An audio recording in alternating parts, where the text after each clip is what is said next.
പ്രധാനപ്പെട്ട ജീവിതത്തിലേക്ക് ചേർത്തു വയ്ക്കേണ്ട അതിസൂക്ഷ്മതയോടെ ജാഗ്രത പുലർത്തേണ്ട ഒരു കാര്യത്വം.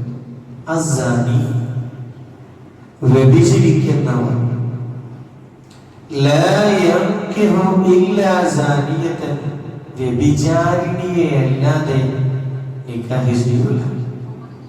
ഔ മുശ്രികതൻ, അല്ലെങ്കിൽ അതിനേക്കാൾ മോശമായ മുശ്രിക്കിനെ അല്ലാതെ. വസ്സാനിയതു ലാ യൻകിഹുഹാ ഇല്ലാ സാൻ, ഇനി വ്യഭിചരിക്കുന്ന പെണ്ണോ അവളെ കല്യാണം കഴിക്കുന്നത് മറ്റൊരു വ്യഭിചാരി തന്നെയായിരിക്കും. ഔ മുശ്രിക്, അല്ലെങ്കിൽ അതിനേക്കാൾ മോശമായി.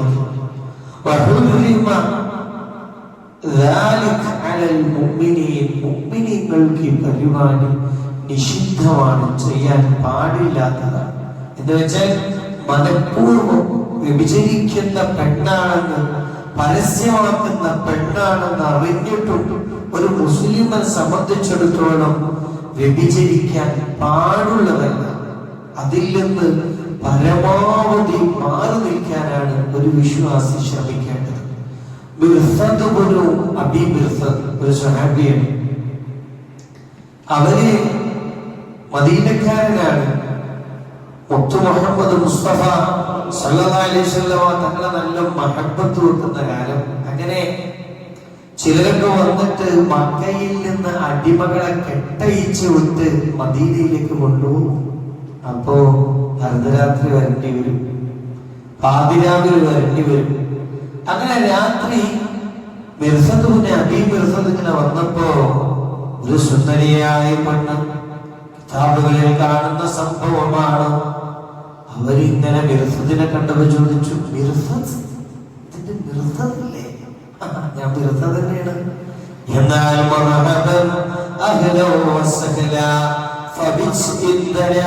ഇന്ന് നിനക്ക് എന്റെ കൂടെ രാപ്പാക്കാവുന്നതാണ്. ആ പെണ്ണിന്റെ പേര് അനാക്ക എന്നാണ്. അപ്പൊ എന്താ സംഗതി? മിർസദും അനാക്കയും തമ്മിൽ മുമ്പൊക്കെ ബന്ധമുണ്ടായിരുന്നു. മുമ്പ് ഇസ്ലാം അനുവദിക്കാത്ത ബന്ധമുണ്ടായിരുന്നു. വീണ്ടും അർദ്ധരാത്രിയിൽ മിർസദിനെ കണ്ടപ്പോ, എന്റെ പഴയ മിർസദല്ലേ, ഇന്ന് രാത്രി എന്റെ കൂടെ താമസിക്കാം. അപ്പൊ പറഞ്ഞു, മുസ്ലിമൻ, ഇന്ന് ഞാനൊരു മുസ്ലിമാണ്. മുസൽമാനെ സംബന്ധിച്ചിടത്തോളം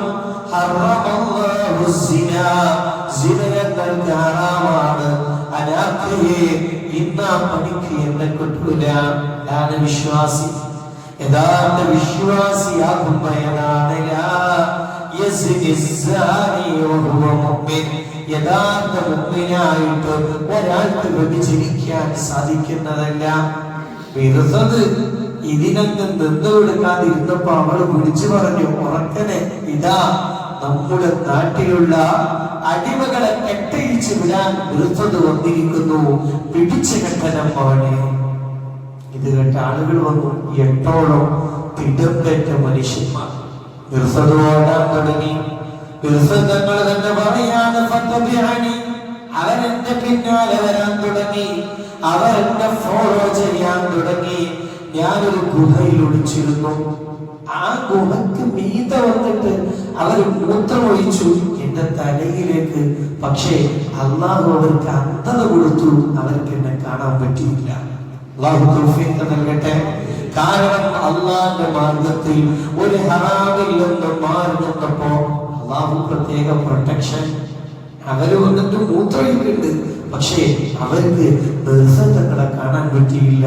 അങ്ങനെ മിർസദങ്ങൾ വീണ്ടും പോയി താൻ ലക്ഷ്യം വെച്ചു വന്ന ആ അടിമയെ കെട്ടയിച്ചു കൊണ്ടുപോയി. സംഭവം ഇതാണ് അല്ലെ? ഇതൊക്കെ വളരെ വ്യാപിക്കുന്ന ഒരു വിഷയമാണ്. എന്റെ പഴയ കാലത്തെ ഫ്രണ്ട് ഗെറ്റ് ടുഗദർ എന്ന് പറയും അല്ലെ? എന്നിട്ട് സ്കൂളുകളിൽ, ക്യാമ്പസുകളിലൊക്കെ പഴയ കാല വിദ്യാർത്ഥിനികൾ 90-ൽ പഠിച്ചവർ, 85-ൽ പഠിച്ചവർ ഒക്കെ നല്ല കൃത്യമായ ബോധത്തോടെ, ഉദ്ദേശത്തോടെ, വളരെയധികം സൂക്ഷ്മതയോടുകൂടെയാണെങ്കിൽ ഓക്കെ. പക്ഷേ അതിന്റെ പേരിൽ സംഭവിച്ചുകൊണ്ടിരിക്കുന്നത് ചിലപ്പോഴെങ്കിലും ദുരന്തമാണ്. അള്ളാഹു കാത്തുരക്ഷിക്കട്ടെ. അവിടെയാണ് മിർഫദിന്റെ അടുക്കലേക്ക് പഴയ ഗാനം പറഞ്ഞിട്ട് അനാക്ക വന്നപ്പോഴാണ് മുസ്ലിമൻ, ഇത് ഞാനൊരു മുസ്ലിമാണ്, അള്ളാഹു ഞങ്ങൾക്ക് വ്യഭിചാരം അന്യമാക്കിയിരിക്കുന്നു. ഏതായാലും നിർബന്ധങ്ങൾ അങ്ങനെ മദീനയിലേക്ക് പോയിട്ട് റസൂലുള്ളാഹിന്റെ അടുക്കൽ പോയിട്ട് വിഷയം പറഞ്ഞു. ഞാനിങ്ങനെ ഇന്ന് ഒരടിമയെ മോചിപ്പിക്കാൻ പോയപ്പോ, കെട്ടയിച്ച് കൊണ്ടുവരാൻ പോയപ്പോ എന്റെ പഴയ ഫ്രണ്ട് അനാക്ക എന്നെ കണ്ടുമുട്ടി, എന്നെ വ്യഭിചാരത്തിലേക്ക് ക്ഷണിച്ചു. ഞാൻ പോയിട്ടില്ല. അതുകൊണ്ട്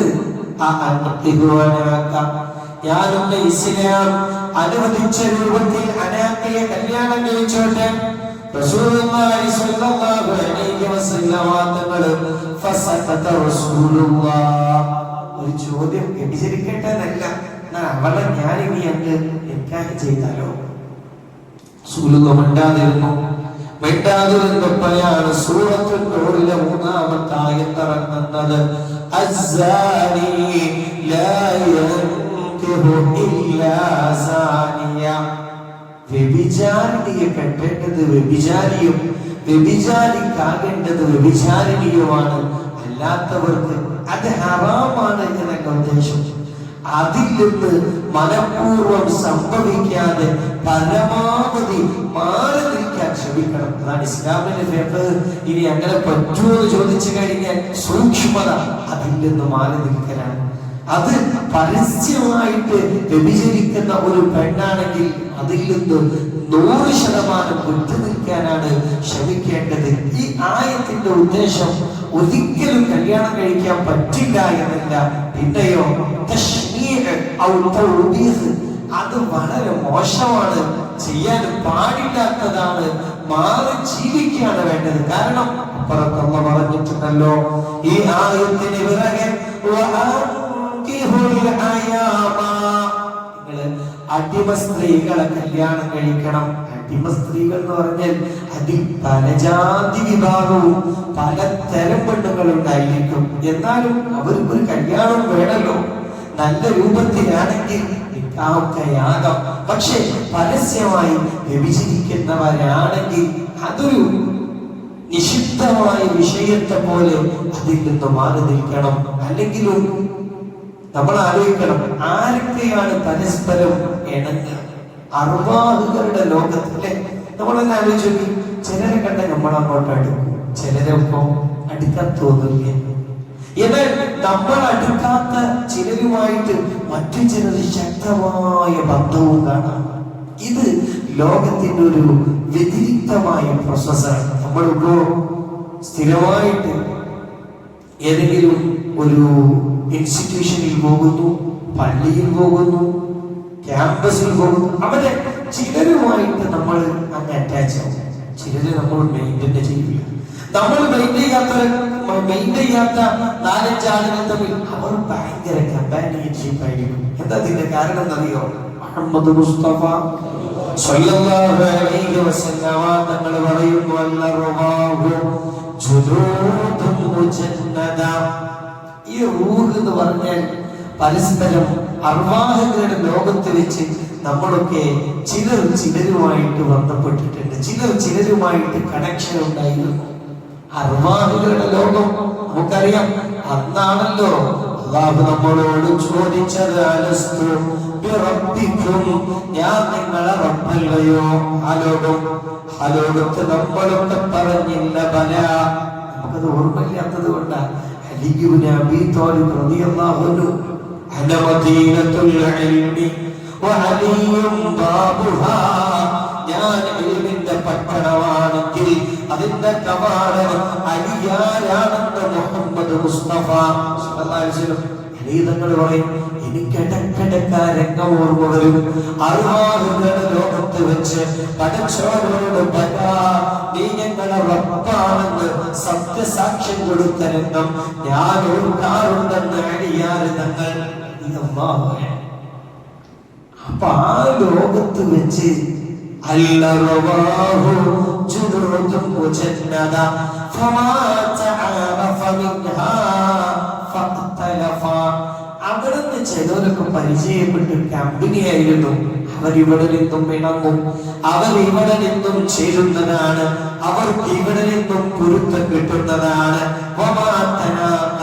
അവിടെ ചിലർ തർക്കിച്ചിട്ടുണ്ട്, അവിടെ ചിലർ ഭിന്നമായിട്ടുണ്ട്, അവിടെ ചിലർ അടുക്കാതിരുന്നിട്ടുണ്ട്. അവർ ദുനിയാവിൽ വെച്ചും ചിഹ്നമാകുമെന്ന് മുഹമ്മദ് മുസ്തഫ അതൊരു മനപ്പൊരുത്തമാണ്. നല്ലവർ നല്ലവരിലേക്ക് അങ്ങനെ ആകർഷിച്ചുകൊണ്ടിരിക്കും. ഈ ആയത്തിന്റെ വിശകലനത്തിൽ കാണാം അബ്ദുല്ലാഹി ഇബ്നു മുബാറക് റളിയല്ലാഹു അൻഹു ഒരു സംഭവം. മഹാരഥൻ ഒരു മരത്തിന്റെ മുകളിൽ ഒരു പ്രാവും ഒരു കാക്കയും ഇരിക്കുന്നത് കണ്ടു. ഒരു പ്രാവും കാക്കയും. അപ്പൊ അവരിങ്ങനെ ഈ ആയത്തൊക്കെ പഠിച്ചൊരു മഹാനാണല്ലോ, ഈ ഒരു ഹദീസ് അവർക്കറിയാം. ഇതൊരിക്കലും സംഭവിക്കാൻ പാടില്ലല്ലോ, ഒരു കാക്കയും പ്രാവും കൂടെ ഇതെങ്ങനെ വന്നു? വന്നതെങ്ങനെ ആലോചിക്കുകയാണ്. ഇവരെ യോജിപ്പിച്ചത് എന്താണ്? ഇവർ ഒന്നാക്കിയ കോമൺ ഫാക്ടർ എന്താണ്? ഇങ്ങനെ ആലോചിച്ചത് ഒരു പിടുത്തം കിട്ടുന്നില്ല. ഒരിക്കലും യോജിക്കാത്ത രണ്ടെണ്ണം ഒപ്പം തന്നെ ഇരിക്കുന്നുണ്ടല്ലോ. പെട്ടെന്ന് അവർ രണ്ടുപേരും പറന്നുപോയി. അവർ രണ്ടുപേരും പറന്നപ്പോ രണ്ടും ഒറ്റക്കാലന്മാരാണ്, രണ്ടിനും ഒരു കാലേ ഉള്ളൂ. അപ്പൊ അവർ പറഞ്ഞു ഇതുകൊണ്ടാണ് രണ്ടുപേർക്കും ഒറ്റക്കാലാണെന്ന കോമൺ ഫാക്ടർ അവർക്കിടയിലുണ്ട്, അതുകൊണ്ടാണ് അവർ യോജിച്ചതെന്ന് സയ്യിദുനാ അബ്ദുല്ലാഹി ഇബ്നു മുബാറക് റളിയല്ലാഹു അൻഹു. അതുകൊണ്ട് നമ്മൾ പറഞ്ഞതിന്റെ ചുരുക്കം, അങ്ങനെയൊരു സ്വഭാവമുള്ളവർ നമ്മളുമായി ഇണപ്പൊരുത്തം ഉണ്ടാകാൻ പാടുള്ളതല്ല. അതിൽ നിന്ന് നമ്മൾ പരമാവധി മാറി നിൽക്കലാണ്. അല്ലാഹു നമുക്ക് തൗഫീഖ് നൽകട്ടെ. ഇമാം ഖുർതുബി തങ്ങളും വിശദീകരിക്കുന്നു, ഈ ആയത്തിന്റെ ഉദ്ദേശം അങ്ങനെ ഒരിക്കലും നടക്കില്ല എന്നല്ല, അങ്ങനെ തീരെ നടത്താൻ പാടില്ല എന്നുമല്ല. പിന്നെയോ അതിൽ നിന്ന് പരമാവധി ഗൗരവപൂർവ്വം മാറി നിൽക്കണം. അല്ലാഹു തൗഫീഖ് നൽകട്ടെ. സയ്യിദുനാ ഉസ്മാൻ തങ്ങൾ അങ്ങനെ പള്ളിയിലിരിക്കുകയാണ്. ഉസ്മാൻ ഇബ്നു അഫ്ഫാൻ തങ്ങൾ പള്ളിയിലിരിക്കുമ്പോൾ ഒരാൾ അങ്ങനെ കടന്നു വന്നു. അയാളെ നോക്കിയിട്ട് ഉസ്മാൻ തങ്ങൾ പറഞ്ഞു, അയ്യദുഖുലു അലൈഹി വഫീ അയ്യദുഖുലു അലൈനാ റജുലൻ വഫീ ഐനൈഹി അഥറു സിനാ. വ്യഭിചാരത്തിന്റെ അടയാളം കണ്ണിലുള്ള ഒരാള് നമ്മുടെ പള്ളിക്ക് കടന്നു വരികയാണോ? ഒരു ചോദ്യം. ഇയാളൊന്ന് തരിച്ചുപോയി. പഠിച്ചോളെ, മുത്തുനബി സല്ലല്ലാഹു അലൈഹി വസല്ലം തങ്ങള് വഫാത്തായിട്ടും വഹി ഇറങ്ങുന്നുണ്ടോ? കാരണം ഇദ്ദേഹം തന്നെ പറയാണ്, ഞാൻ ഇങ്ങനെ വരുമ്പോ ഒരു സുന്ദരിയായ സ്ത്രീ അവളിങ്ങനെ പാദസരൊക്കെ കിടക്കിയിട്ട് ഇങ്ങനെ പോകുമ്പോ അവളുടെ തണ്ടങ്കാലിന്റെ ഭാഗത്തേക്ക് ഞാൻ നോക്കിയിരുന്നു. അതെന്നിൽ മോശമായി ചിന്തയുണ്ടാക്കിയിരുന്നു. ഇതെങ്ങനെ ഉസ്മാൻ തങ്ങൾ അറിഞ്ഞു? ആ വഹ്യ് മുഹമ്മദ് മുസ്തഫാക്ക് ശേഷം സ്വല്ലല്ലാഹു അലൈഹി വസല്ലമ തങ്ങൾക്ക് ശേഷം വഹിയോ? ഉസ്മാൻ തങ്ങൾ പറഞ്ഞില്ല, ഇത് വഹിയെന്നല്ല, വഹി റസൂലുള്ളാഹിക്കുള്ളതാണ്. പക്ഷേ മുഅ്മിനിക്ക് ചില മുഖലക്ഷണം നോക്കാൻ കഴിയും, അതിനെ സൂക്ഷിക്കണേ. മുഅ്മിന് നോക്കുന്നത് അല്ലാഹുവിന്റെ നൂറ് കൊണ്ടാണ്. ഉസ്മാൻ തങ്ങൾക്ക് ആ നൂറുണ്ട്. അതുകൊണ്ട് നോക്കിയപ്പോഴേക്ക് മനസ്സിലായി എന്തോ ഒരു വ്യഭിചാരം നടക്കുന്നുണ്ടല്ലോ. അല്ലാഹു രക്ഷിക്കട്ടെ. അതുകൊണ്ട് ഇത് വളരെ ഗൗരവമാണ്. വ്യഭിചരിക്കൽ ഗൗരവമാണ്. വ്യഭിചരിക്കുന്ന പെണ്ണാണെന്നറിഞ്ഞിട്ടും വിവാഹം ചെയ്യലും ഗൗരവമാണ്. മുഅ്മിനായിരിക്കെ ഒരാൾക്ക് വ്യഭിചരിക്കാൻ കഴിയൂല. ഇതിന്റെ ഒരു വിശകലനം രൂപത്തിൽ പറയുന്നുണ്ട്. ഈമാൻ ഒരു വസ്ത്രം, മുഴുതങ്ങൾ ഇങ്ങനെ ഒരു വസ്ത്രത്തിന്റെ ആ വസ്ത്രം ഇങ്ങനെ ഊരിയിട്ട് കാണിച്ചെടുക്കുകയാണ്. ഈമാൻ ഇതുപോലെ ഊരപ്പെടും. പ്യുവർ മുഅ്മിനായിരിക്കും, പക്ഷേ യഥാർത്ഥ വിശ്വാസിയാണെങ്കിൽ പോലും ഇങ്ങനെയുള്ള അള്ളാഹു നിഷിദ്ധമാക്കിയ ഹറാമുകൾ ചെയ്യുമ്പോൾ അവരുടെ ഈമാനെ ഗൗരവപ്പെടും. അള്ളാഹു നമ്മളെ കാത്തിരക്ഷിക്കട്ടെ. അള്ളാഹു നമ്മളെ കാത്തിരക്ഷിക്കട്ടെ.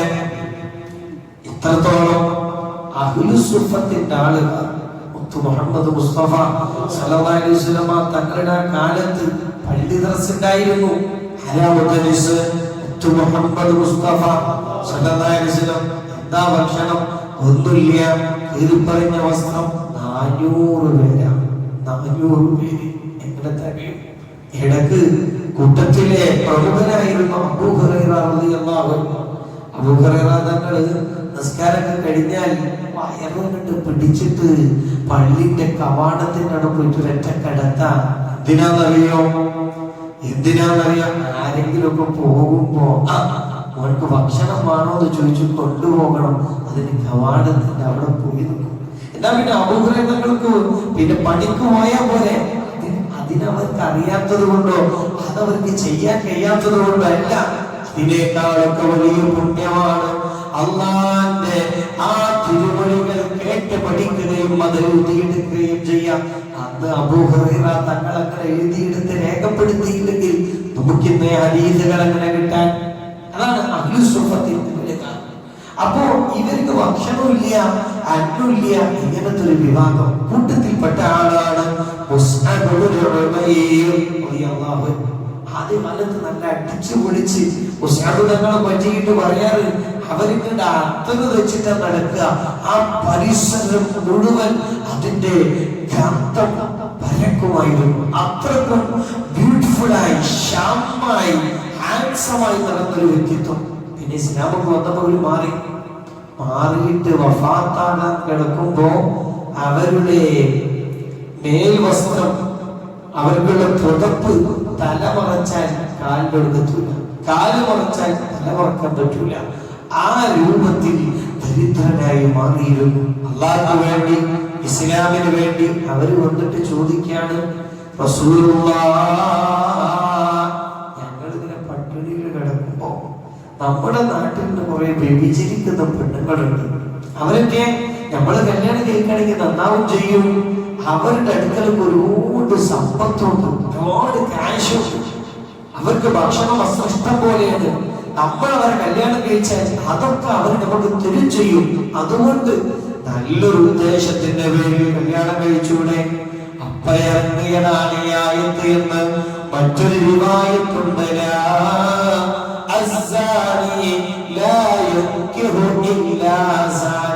എന്താ പഠിപ്പിക്കുന്നത്? അത്ര വലിയ ഒരു പ്രധാനപ്പെട്ട സിറ്റുവേഷൻ വന്നിട്ട് പോലും മുഹമ്മദ് മുസ്തഫ സല്ലല്ലാഹു അലൈഹി വസല്ലം തങ്ങൾ വേണ്ടെന്ന് പറഞ്ഞു. എന്നാൽ പറ്റില്ല എന്ന് പറയാനും പറ്റില്ല. കാരണം സയ്യിദുനാ അബൂബക്കർ സിദ്ദീഖ് റളിയല്ലാഹു അൻഹുവിന്റെ കാലത്ത് അവരുടെ ഖലീഫ രണ്ടാൾ പിടിക്കപ്പെട്ടു, ഒരാളപ്പെട്ടു. അവർ വ്യഭിചരിച്ചിട്ടുണ്ട്.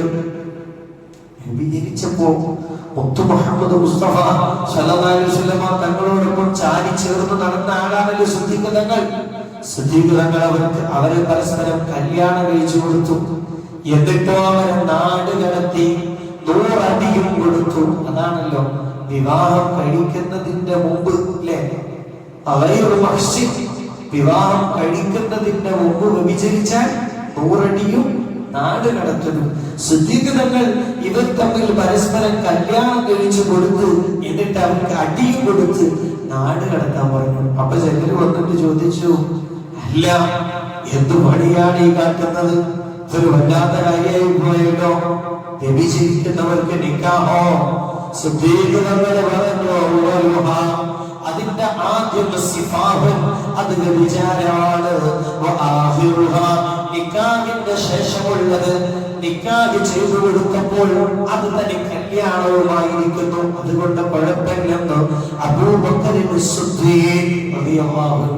അപ്പൊ ചില ഘട്ടങ്ങളിലൊക്കെ അത് ചെയ്യാം, പക്ഷെ അതിൽ നിന്ന് മാറി ജീവിക്കലാണ്. പ്രത്യേകിച്ച് വ്യഭിചരിച്ചു എന്ന് പരസ്യമാക്കപ്പെടുന്ന പെണ്ണ് ഇന്നതൊക്കെ പോയി, നമ്മുടെ നാടുകളിൽ പോലും പോയി. അങ്ങനൊക്കെ അറിഞ്ഞാൽ പറയും, ആരെങ്കിലും വ്യഭിചരിക്കുന്ന ഒരു പെണ്ണിനെ കൂട്ടിക്കൊണ്ടുവരാൻ നിൽക്കുകയാണെങ്കിൽ അതുമായിട്ട് നമ്മൾ പറഞ്ഞു, അല്ലെങ്കിൽ അല്ലെങ്കിൽ പാരപ്പതൊക്കെ ഒത്ത ആള് നാട്ടിലുണ്ടത് എന്ന് ചോദിച്ചിട്ട് വലിയ തെറ്റുകളെ സിംപ്ലിഫൈ ചെയ്യാം. അള്ളാഹു നമ്മളെ കാത്തുരക്ഷിക്കട്ടെ. മുഹമ്മദ് മുസ്തഫ സ്വല്ലല്ലാഹു അലൈഹി വസല്ലമ തങ്ങൾ പറഞ്ഞു, സലാസത്തൻ ഹറമല്ലാഹു അലൈഹിൽ ജന്ന. അങ്ങനെ ഗൗരവമുള്ള ഒരു ഹദീസ്. 3 വിഭാഗം ആളുകൾ അവർക്ക് നരകം ഹറാമാണ്. അല്ലാഹ് ഹറാമാക്കെന്ന് പറഞ്ഞാൽ പിന്നെ അതിന്റെ ഹലാൽ നമ്മൾ ചിന്തിക്കണ്ട. ലാ യദ്ഖുലുഹുൽ ജന്ന, അവർ സ്വർഗ്ഗത്തിൽ കടക്കൂല എന്നല്ല പറഞ്ഞത്. അല്ലാഹ് അവർക്ക് ഹറാമാക്കിയിരിക്കുന്നു. വിഷയം ഗൗരവമാണ്. സ്വർഗ്ഗം നിഷിദ്ധമായ 3 ആളുകൾ. മുദ്മിനുൽ ഖംർ, ലഹരി സ്ഥിരമായിട്ട് ഉപയോഗിക്കും. കള്ളാകാം, കൂളാകാം, അല്ലെങ്കിൽ അതുപോലെ ഒരുപാട് പേരുകളിൽ പലതുണ്ടല്ലോ. ഇതൊക്കെ മുദ്മിനുൽ ഖംർ, ഇതോട് സ്ഥിരമായിട്ട് ഉപയോഗിക്കുന്നുണ്ട്. അവർക്ക് ഹറാമാണ് സ്വർഗ്ഗമെന്ന് മുഹമ്മദ് മുസ്തഫ സ്വല്ലല്ലാഹു അലൈഹി വസല്ലം. രണ്ടാമത്തത് ആഖുൽ വാലിദൈൻ. ഇത് പറയുമ്പോ ആഖുൽ വാലിദൈൻ മാതാപിതാക്കളെ ബുദ്ധിമുട്ടാക്കുക. ഇത് പറയുമ്പോ ഒരു പ്രത്യേക വിഭാഗം ആളുകളെ പണ്ഡിതന്മാരെ പരാമർശിക്കാറുണ്ട്. അഅറാഫ് എന്ന് പറഞ്ഞൊരു സ്ഥലം, അഅറാഫ്, അത് ലാ ഫി ജന്ന വലാ ഫി ജഹന്നം, സ്വർഗ്ഗമല്ല നരകമല്ലാത്തൊരു സ്ഥലം. നമ്മുടെ മരണാനന്തര ലോകത്ത് അത് സ്വർഗത്തിലും പെടില്ല നരകത്തിലും പെടില്ല. അഅറാഫ് എന്നാണ് അതിന് പറയാ. അവിടെ ഒരു ടീം ഉണ്ടായിരിക്കും. അവര് അതാ കടന്നു വരുന്നു. സ്വർഗ്ഗക്കാരോട് വന്നിട്ട് ചോദിക്കും, ഞങ്ങൾക്ക് കുറച്ച് വെള്ളം തരുമോ, ഞങ്ങൾക്ക് കുറച്ച് പാനീയം തരുമോ? സ്വർഗ്ഗക്കാര് പറയും, ഇത് നിങ്ങൾക്ക് ഇവിടെ നിന്ന് തരാൻ പറ്റാത്തതാണ്. അവരിങ്ങനെ ദാഹിച്ചിട്ട് സ്വർഗ്ഗക്കാരോട് വെള്ളം ചോദിക്കുമ്പോൾ വെള്ളം പോലും അവർക്ക് കിട്ടൂല. എന്നാൽ അവർ നരകത്തിലായിട്ടുണ്ടോ? നരകത്തിലായിട്ടില്ല. സ്വർഗ്ഗം കിട്ടിയിട്ടുണ്ടോ? അത് കിട്ടിയിട്ടില്ല. അതിനിടയിൽ ഇടത്തരാകുന്ന ഒരു വിഭാഗം, ആ കൂട്ടത്തിൽ റസൂലുള്ളാഹി എണ്ണിയതാണ് അശ്ശഹീദു, രക്തസാക്ഷി. രക്തസാക്ഷി പറഞ്ഞാൽ ഹിസാബില്ലാതെ സ്വർഗ്ഗത്തിൽ കിടക്കേണ്ട അവരെപ്പറ്റി റസൂലുള്ളാഹി പറയുന്നു, ആ രക്തസാക്ഷി അഅറാഫിലായിരിക്കും, സ്വർഗ്ഗത്തിലേക്ക് അങ്ങെത്താൻ കഴിയൂല. എന്താണ് ആ രക്തസാക്ഷി ചെയ്ത തെറ്റ്? അയാൾ യുദ്ധത്തിന് പോകുമ്പോ ഉപ്പയോട് സമ്മതം ചോദിച്ചിട്ടില്ലായിരുന്നു. ഉപ്പാനോട് സമ്മതം ചോദിക്കാതെ യുദ്ധത്തിന് പോയി. അഥവാ സമ്മതം ചോദിച്ചാൽ മോനെ നീ ഇവിടെ നിൽക്കണം എന്ന് മാതാപിതാക്കൾ പറയും. ഇതിന്റെ പേരിൽ സമ്മതം ചോദിക്കാതെ യുദ്ധത്തിന് പോയ മാതാപിതാക്കളുടെ വിഷമത്തോടെ യുദ്ധത്തിന് പോയ രക്തസാക്ഷി അഅറാഫിലാണെന്ന് മുഹമ്മദ് മുസ്തഫ സ്വല്ലല്ലാഹു അലൈഹി വസല്ലം. രണ്ടാമത്തെ വിഭാഗം. മൂന്നാമത്തത് അദ്ദയ്യൂസ്. ദയ്യൂസ് എന്ന് പറഞ്ഞാൽ അതൊരു പ്രത്യേക വിഭാഗമാണ്.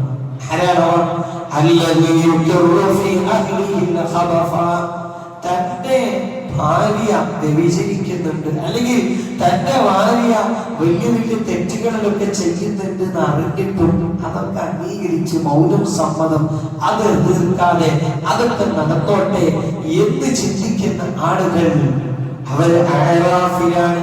അവർ തെറ്റ് ചെയ്തിട്ടുണ്ട്, പക്ഷേ അവരുടെ മൗനം സമ്മതമാണ്. അവർ തെറ്റ് ചെയ്യുന്നവരാണ്. അവർ അഅറാഫിലല്ല.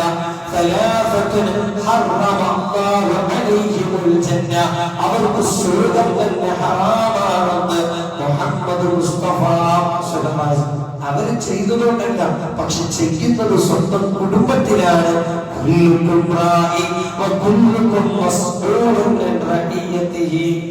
കുടുംബക്കാര് അപരാധം ചെയ്ത് വിട്ടാതിരുന്നാൽ അതുമൂലം നമുക്കൊരു സ്വർഗ്ഗം ഹറാമാകും. അള്ളാഹു നമ്മളെ കാത്തുരക്ഷിക്കട്ടെ. ഒരു അഭിമാന ബോധം, സ്വന്തം ഭാര്യ സ്വന്തം ഇണ തെറ്റ് ചെയ്യുന്നുണ്ടെന്ന് അറിഞ്ഞിട്ട് വിട്ടാതിരിക്കാം. എങ്ങനെ അതിനെതിരെ ശബ്ദിക്കാതിരിക്കും? അതൊക്കെ സ്വാഭാവികല്ലേ എന്ന് പറഞ്ഞാൽ അവർക്ക് സ്വർഗ്ഗം ഹറാമാണ്. എത്രത്തോളം ബിബി അസ്മാ റളിയല്ലാഹു അൻഹ സയ്യിദത്ത് ആയിഷയുടെ സഹോദരിയാണ്. അവരിങ്ങനെ വലിയ കാരക്കയുടെ ഒരു കൊട്ടയും ചുമന്നിട്ട് കഷ്ടപ്പെട്ട് പ്രയാസപ്പെട്ടിട്ട് ഇങ്ങനെ പോവാണ്. റസൂലുള്ളയും സഹാബാക്കളും ഒരൊട്ടകപ്പുറത്ത് പോകുന്നുണ്ട്. കുറെ സഹാബാക്കൾ വേറെ ഉണ്ട്. അപ്പൊ റസൂലുള്ള ഇത് ഒട്ടകപ്പുറത്ത് കയറാം, ഇങ്ങനെ കഷ്ടപ്പെടണ്ട, വേണമെങ്കിൽ കയറാം. അസ്മാലും ബീവി പറഞ്ഞു ക്ഷീണിച്ചിട്ടുണ്ട്, കയറാനൊക്കെ പൂതിയുണ്ട്. പക്ഷേ എന്റെ ഭർത്താവ് സുഹൈറിനൊരു തീറയുണ്ട്. തീറെന്ന് പറഞ്ഞാൽ ഒരു അഭിമാനബോധം. എന്റെ ഭർത്താവിനൊരു അഭിമാനബോധമുണ്ട്. ഞാനിങ്ങനെ മറ്റു സഹാബാക്കളൊക്കെ കാണുമ്പോ വേറൊരാളുടെ വാഹനപ്പുറത്ത് വരുന്നത് എന്റെ ഭർത്താവിന് ഇഷ്ടമല്ല.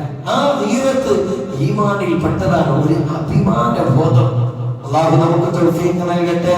മുത്ത് മുഹമ്മദ് മുസ്തഫ സല്ലല്ലാഹു അലൈഹി വസല്ലം അങ്ങനെ സഞ്ചരിക്കുകയാണ്. തൊട്ടുപിന്നിൽ ഫളൽ ഇബ്നു അബ്ബാസ് ഉണ്ട്. അബ്ബാസ് തങ്ങളുടെ മോൻ ഫളൽ ചെറുപ്പക്കാരനാണ്, ഒരു 20-21 വയസ്സ്. അപ്പൊ ഇവരിൽ പോകുമ്പോ അതൊരു ഹജ്ജിന്റെ അങ്ങനത്തെ ഒരു ആളുകൾ കൂടുന്ന സമയമാണ്. ഒരുപാട് പെണ്ണുങ്ങൾ അവിടെ ഉണ്ട്. അപ്പൊ ഫളലാണ്, ചെറുപ്പക്കാരനാണ്, അങ്ങോട്ടും ഇങ്ങോട്ടും ഇങ്ങനെ നോക്കുകയാണ്. അവിടേക്ക് നോക്കുന്നുണ്ട്, അങ്ങോട്ട് നോക്കുന്നുണ്ട്, അങ്ങോ ഇങ്ങോ നോക്കുന്നുണ്ട്. അവരൊക്കെ കണ്ടു നോക്കുന്നുണ്ട്. റസൂലുള്ളാഹി സ്വല്ലല്ലാഹു അലൈഹി വസല്ലം തങ്ങൾ പറഞ്ഞു, ഫളലേ ഇന്നൽ ഗൈറത മിനൽ ഈമാൻ. ആണ്ടുകളിങ്ങനെ നോക്കല്ലേ, ഒരു അഭിമാനബോധമൊക്കെ വേണം, അത് ഈമാനിൽപ്പെട്ടതാണ്. വൽമിദാ മിനൻ നിഫാഖ്. മിദാ എന്ന് പറഞ്ഞാൽ അറിയാൻ വേണ്ടി വിശദീകരിക്കാൻ, നമ്മൾ മനിയ പുറപ്പെടുന്നതിന്റെ മുമ്പ് വരുന്ന ഒന്നാണ് മതി. വികാരം ഉണ്ടാക്കിയിട്ട് മനിയ പുറപ്പെടുന്നതിന്റെ മുമ്പ് വരുന്ന ആ രംഗം. അതിന്റെ ഉദ്ദേശം വികാരം ഇളക്കുന്നതിലേക്ക് നോക്കലും അത്യാവശ്യ കർമ്മങ്ങൾ ചെയ്യലും അങ്ങോട്ടും ഇങ്ങോട്ടും നോക്കൽ, അന്യ സ്ത്രീകളിലേക്ക് അതിന്റെ ഫോട്ടോ ചിത്രം എന്തായാലും ആ പരിപാടിയൊക്കെ നിഫാഖാണ്. മുഹമ്മദ് മുസ്തഫ സല്ലല്ലാഹു അലൈഹി വസല്ലം അല്ലാഹു നമുക്ക് കാവലും സംരക്ഷണവും പ്രദാനം ചെയ്യട്ടെ. കഴിഞ്ഞ ആയത്തിൽ നമ്മൾ വ്യഭിചാരത്തിന്റെ ഗൗരവം പറഞ്ഞു. ഈ പ്രാവശ്യമോ വ്യഭിചരിക്കുന്ന സ്ത്രീയാണെന്ന് അറിഞ്ഞു കഴിഞ്ഞാൽ തിരിച്ചു കല്യാണം നടത്താതിരിക്കാൻ പരമാവധി നമ്മൾ ശ്രമിക്കണം. അല്ലാഹു നമുക്ക് തൗഫീഖ് നൽകട്ടെ. ഇനി വല്ല തെറ്റുകളും വന്നുപോയാലോ, മനുഷ്യനാണല്ലോ,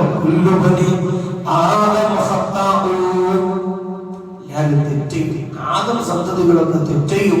പക്ഷേ കഴിഞ്ഞതൊക്കെ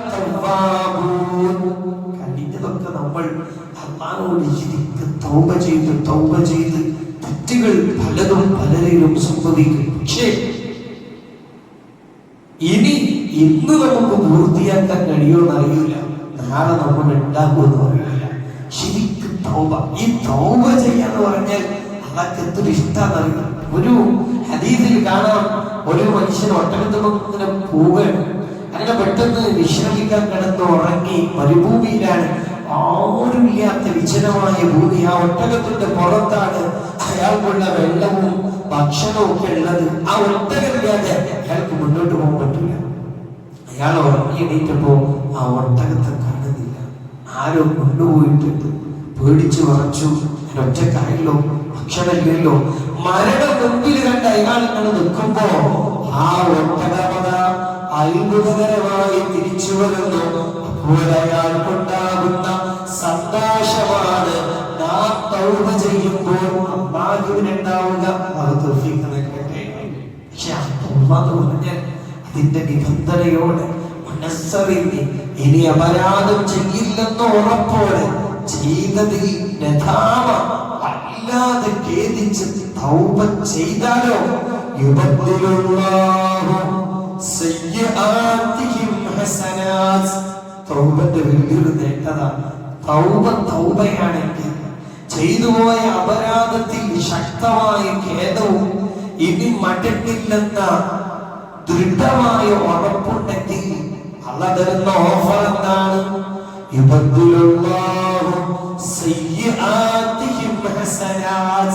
ആ തെറ്റുകളെ മുഴുവൻ അല്ലാഹു നന്മയാക്കി മാറ്റിത്തരും. അല്ലാഹു നമുക്ക് തൗഫീഖ് നൽകട്ടെ, അല്ലാഹു നമുക്ക് ഭാഗ്യം നൽകട്ടെ. അതുകൊണ്ട് നമ്മൾ അള്ളാഹുവിന്റെ ഖലീഫമാണ്. മൃഗങ്ങളല്ലല്ലോ, നമ്മൾ അള്ളാഹുവിന്റെ ഖലീഫമാണ്. അള്ളാഹു ചില ബൗണ്ടറികൾ വെച്ചിട്ടുണ്ട്. ആ ബൗണ്ടറികൾ അള്ള പറഞ്ഞതല്ലേ എന്ന് വിചാരിച്ച് മാറി ജീവിക്കാൻ സാധിക്കണം. സയ്യിദുനാ ഉമർ റളിയല്ലാഹു അൻഹു പറയും, ലൗല ആഖിറ, ആഖിറം എന്നൊന്നില്ലായിരുന്നെങ്കിൽ ലകാന ഉമർ ഗൈറ മാ തറൗൻ, നിങ്ങൾ കാണുന്ന പോലെ ഒന്നും ആയിരിക്കൂല ഉമർ. കുറച്ച് അടിച്ചു പൊളിക്കാനും കുറച്ച് തകർത്ത് തരിപ്പണമാക്കാനും ഒന്ന് ആർമാദിക്കാനൊക്കെ പൂതിക്കാനിട്ടല്ല, ആഖിറണ്ടല്ലോ അവിടേക്കൊക്കെ നീട്ടിവെച്ചതാണ് എന്ന് സയ്യിദുനാ ഉമർ ഇബ്നുൽ ഖത്താബ് റളിയല്ലാഹു അൻഹു അതിനുള്ള ബോധം കൊണ്ടാണ് ഇവിടുന്ന് ഇങ്ങനെ കൺട്രോൾ ചെയ്യുന്നത്. നമുക്ക് ആ ബോധം വേണം.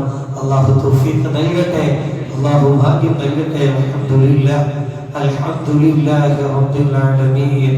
اللهم صل على سيدنا محمد وعلى آله وصحبه وسلم. يا الله يا الله يا رب يا الله. ഇഷ്ടപ്പെടുന്ന ഒന്നാണ് ഇൽമിന്റെ സദസ്സ്. റബ്ബേ, ഞങ്ങളെ നിന്റെ കലാമായ ഖുർആൻ ചർച്ച ചെയ്യണം. അല്ലാഹ് സ്വീകരിക്കണേ, അല്ലാഹ് സ്വീകരിക്കണേ, അല്ലാഹ് റൗളത്തുൽ റിയാദിൽ ജന്നയാക്കണേ, അല്ലാഹ് റൗളയിൽ സദ്ഗുണങ്ങൾ നൽകണേ, അല്ലാഹ് നിന്റെ മലായികത്ത് വരുന്ന ഒരു സദസ്സാക്കണേ, അല്ലാഹ്. റബ്ബേ, നാളെ ഞങ്ങൾ നിന്നിലേക്ക് വന്നാൽ ഞങ്ങൾക്ക് സ്വർഗത്തിലേക്ക് പോകാൻ സബബാകുന്ന ഒരു ഇൽമിന്റെ സദസ്സാക്കണേ, അല്ലാഹ്. ഈ സദസ്സ് മൂലം ഞങ്ങളെ ഈമാൻ കൂട്ടിത്തരണേ, അല്ലാഹ്. മഅരിഫത്തിന്റെ പരമാനന്ദം നൽകണേ, അല്ലാഹ്. മഹബ്ബത്ത് ലിന്നബി മുഹമ്മദ് സല്ലല്ലാഹു അലൈഹി വസല്ലം നബിയോടുള്ള മഹബ്ബത്ത് വർദ്ധിപ്പിക്കണേ, അല്ലാഹ്. തഖ്വ കൂട്ടണേ, അല്ലാഹ്. നിന്റെ നൂറാനിയത്ത് നൽകണേ, അല്ലാഹ്. ഇബാദത്തിൽ ഖുശൂഅ് നൽകണേ, അല്ലാഹ്. ഏത് സാഹചര്യത്തിലും തെറ്റിൽ നിന്ന് മാറാനുള്ള ഭാഗ്യം നൽകണേ, അല്ലാഹ്. ഞങ്ങളെ നന്നാക്കണേ, അല്ലാഹ്. നിന്റെ ഒഴിവിൽ പുണ്യവും ലോകാനുഗ്രഹി മുഹമ്മദ് മുസ്തഫ സല്ലല്ലാഹു അലൈഹി വസല്ലം മറ്റു അംബിയാ, സിദ്ദീഖ്, ശുഹദാ, സ്വാലിഹീങ്ങൾ, സിദ്ദീഖീങ്ങൾ, കുത്തുബിന്റെ മുസന്നിഫീങ്ങൾ, നേതാക്കന്മാർ, മശായിഖന്മാർ, അവർക്കൊക്കെ എത്തിക്കണേ, അല്ലാഹ്. അവരെ ദറജ ഉയർത്തണേ, അല്ലാഹ്. അവരെ മദദ് ഞങ്ങൾക്ക് നൽകണേ, അല്ലാഹ്. യാ അല്ലാഹ്, ഇന്നത്തെ ഈ സദസ്സിലേക്ക് ചീഞ്ഞ് നൽകിയത് നമ്മുടെ ദർശനയൊക്കെ വളരെയധികം സ്നേഹിക്കുന്നുണ്ട്. ദർശ കുട്ടികൾ കണ്ടിട്ടുണ്ടാവില്ല, എന്നാലും ഇൽമിനെ സ്നേഹിച്ച് സംഭാവന നൽകുന്ന ഒരു സഹോദരൻ അവരുടെ പെങ്ങൾ മരിച്ചുപോയവർക്ക് വേണ്ടി ദുആ ചെയ്യാനാണ്. അല്ലാഹു അവർ ചെയ്ത നന്മകളുടെ ഒക്കെ പുണ്യം ഇന്നിവിടെ ചീഞ്ഞു നൽകുന്നതിന്റെ പുണ്യമൊക്കെ ആ സഹോദരിയിലേക്ക് എത്തിച്ച് ഖബർ സ്വർഗ്ഗമാക്കി കൊടുക്കട്ടെ, വിശാലമാക്കി കൊടുക്കട്ടെ, റാഹത്തിലാക്കി കൊടുക്കട്ടെ, സ്വർഗ്ഗം പൂർണ്ണമാക്കി കൊടുക്കട്ടെ. സ്വർഗ്ഗലോകത്ത് അന്നവാണിയങ്ങൾ ഇറക്കി കൊടുത്ത് റബ്ബേ, അയാൾ ചെയ്യുന്ന നന്മകളുടെ വർക്കത്തുകൊണ്ട് ആ സഹോദരിയെ കബൂലാക്കണേ, അല്ലാഹ്. ഞങ്ങളിൽ നിന്ന് മരിച്ചവർക്കൊക്കെ പുറത്തു കൊടുക്കുക, മഗ്ഫിറത്തും മർഹമത്തും നൽകണേ, അല്ലാഹ്. ഞങ്ങളെ ആഖിബത്ത് നന്നാക്കണേ, അല്ലാഹ്.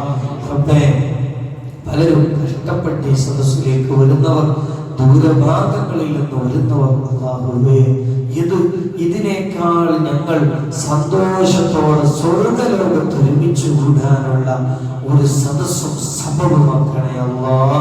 റബ്ബനാ ആതിനാ ഫിദ്ദുനിയ ഹസന വഫിൽ ആഖിറതി ഹസനത വഖിനാ അദാബന്നാർ. റബ്ബനാ തവഫനാ മുസ്ലിമീൻ വഅൽഹിഖ്നാ ബിസ്സാലിഹീൻ. آمين برحمتك يا أرحم الراحمين وبفضلك. صلى الله على محمد صلى الله عليه وسلم. صلى الله على محمد صلى الله عليه وسلم. اللهم صل على سيدنا محمد والآل والأصحاب وسلم. دعاء